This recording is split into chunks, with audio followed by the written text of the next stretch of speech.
हम लोग ग्रामर कर रहे थे कल। मैंने आपको सिंपल एंड कॉम्प्लेक्स सेंटेंसेस कराए थे। आई होप आपने अपनी बुक में वो फिल कर लिए होंगे। एंड आज अगर आपने कल पिक्चर्स नहीं भेजी थी तो आज मुझे उनकी पिक्चर्स भेज दीजिए। अब हम एक न्यू चैप्टर शुरू करने वाले हैं, पंक्चुएशंस। ठीक है, ये बहुत इंपॉर्टेंट चैप्टर है बच्चों। अगर आप देखोगे तो कई केसेस में गर्ल पंक्चुएशंस के बिना सेंटेंस का मीनिंग ही चेंज हो जाता है।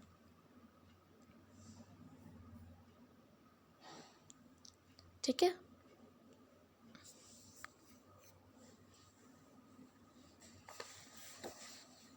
जैसे एक सेंटेंस है, a woman without her man is nothing. ठीक है, a woman without her man is nothing. अगर आप इसको ऐसे पढ़ो तो इसका निकलेगा कि एक औरत अपने आदमी के बिना कुछ नहीं है, राइट। लेकिन अगर इसी सेंटेंस में a woman comma without her comma man is nothing ऐसे पढ़ो तो इसका मतलब निकलेगा एक वुमन, एक आदमी एक औरत के बिना कुछ नहीं है। तो आप देखो दोनों में डिफरेंस आ गया, पूरा कंप्लीटली चेंज हो गया, राइट। तो ये एग्जांपल मुझे ध्यान में था। चलिए, अब पंक्चुएशंस की इंपॉर्टेंस आप जान गए होंगे तो पंक्चुएशंस देखते हैं।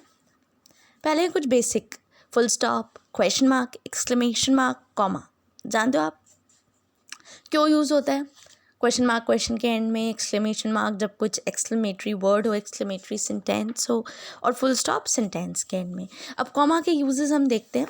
कॉमा एक मिडिल पंक्चुएशन है, जहाँ पे भी आपको थोड़ा सा ब्रेक देना हो वहाँ आप कॉमा को यूज़ कर सकते हो। जहाँ पे आपको 2 या 3 आइटम्स हैं उनकी लिस्ट बतानी है तो आप कॉमा को यूज़ कर सकते हो, राइट।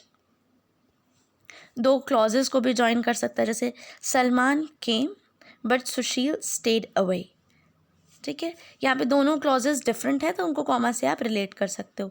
एडवर्बियल वर्ड्स जो होते हैं, like in my opinion, of course, इन सब के बाद भी आप कॉमा को यूज़ कर सकते हो। एडवर्बियल क्लॉज के बीच में भी, और एडवर्बियल क्लॉज और मेन क्लॉज के बीच में भी आप कॉमा को यूज़ कर सकते हो। ठीक है, हियर वी आर। ठीक है, कुछ एडिशनल इन्फॉर्मेशन देनी हो आपको सब्जेक्ट के बारे में। Manoj, our school cricket captain, is selected for the national junior team, तो इस तरीके से कॉमा का यूज़ कर सकते हो। Adverbial clause and main clause के बीच में मैंने आपको क्या बताया, if we have time we can see a movie. In direct speech sentences, you must come back, he said, she said, comma, I think about it. ये जब आप डायरेक्ट इनडायरेक्ट ग्रामर में पढ़ोगे तब आपको ये और अच्छे से आ जाएगा। क्लियर। नेक्स्ट, सेमी कॉलन देखो बेटा। सेमी कॉलन का क्या यूज़ है इसको अच्छे से समझते हैं। इसके बाद के जो आपके पंक्चुएशंस हैं वो अच्छे से आपको समझने हैं, शायद आप ना जानते हो उसको अच्छे से। ठीक है, semicolon, then colon, question mark, quotation marks and apostrophe. Semicolon क्या होता है, ये उन 2 स्टेटमेंट्स को लिंक करता है जो अपनी मीनिंग में काफ़ी क्लोजली लिंक्ड हो।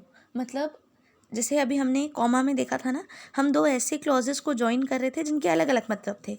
सलमान आया, सुशील वहीं बैठा रहा। अब डिफरेंट मीनिंग है, राइट। ये दोनों लिंक नहीं है।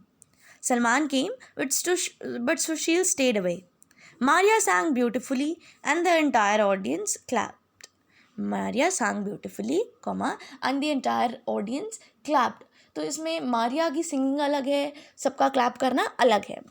लेकिन जब सेमी कॉलन यूज़ करना होता है वो हम तब यूज़ करते हैं जब हमें चीज़ों को रिलेट करके बताना होता है। जैसे she wants to borrow my lucky pen, the one I have been using since the 4th grade।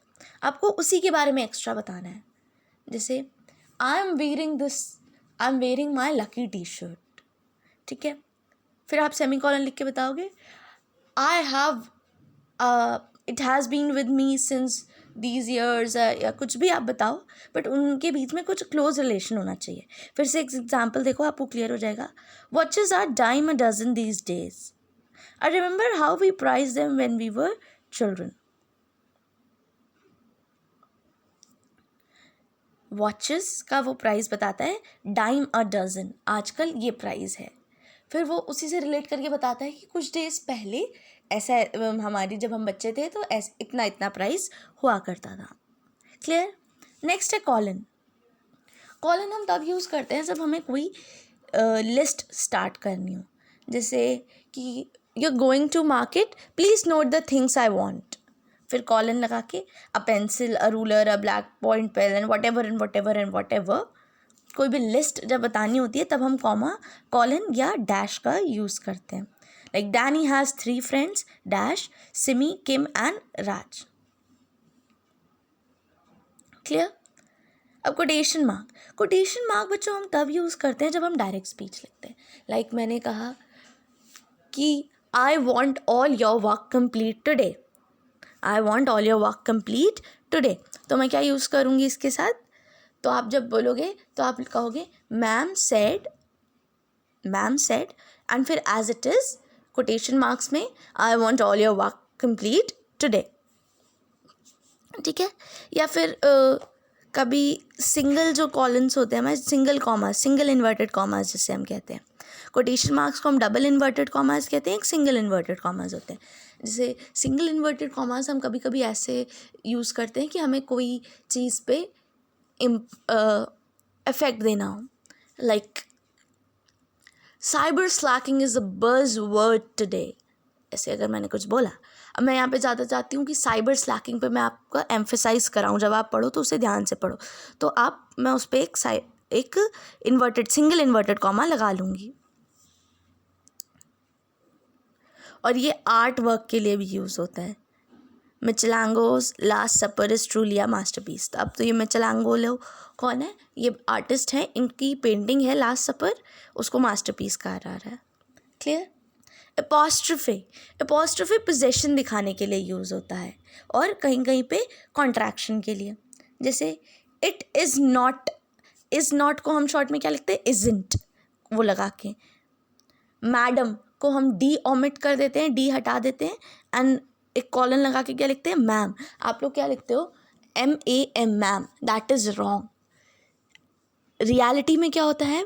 Correct spelling है मैडम, MADAM, बट उसकी जगह आप डी हटा के ये जो एपोस्ट्रोफी होता है वो लगा सकते हो, मैं एम, तब वो सही है। We are going out, we are की जगह वेयर। क्लियर।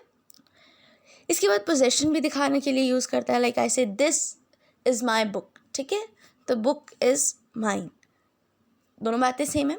लेकिन अगर किसी को बताना हो कि ये बुक मेरी है, लाइक आप बताओ कि ये बुक मैम की है, तो आप कहोगे इट इज़, मेरा जो भी नाम है उसको लेके इट इज़ एनी नेम, आप कोई भी नेम ले लो, इट इज़ पूजाज बुक, तो उसमें आप एपोस्ट्रोफी लगाओगे।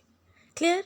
कैपिटल लेटर्स तो आप जानते हैं, सेंटेंस की स्टार्टिंग जब हम करते हैं तब कैपिटल लेटर्स से करते हैं। और कौन सा है जो हमेशा कैपिटल में रहता है? आई हमेशा कैपिटल में रहता है।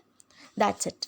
अब पेज नंबर 94, 95 में आपके कुछ एक्सट्रैक्ट्स टाइप दिए हुए हैं, आपके कुछ पैसेजेस दिए हैं, आपको उनको पंचुएट करना है। तो ये आपका असाइनमेंट है बच्चों, अच्छे से करिए। प्लस चैप्टर 17 न्यू वर्ड्स, बेटा ये हम कल पढ़ेंगे। ओके।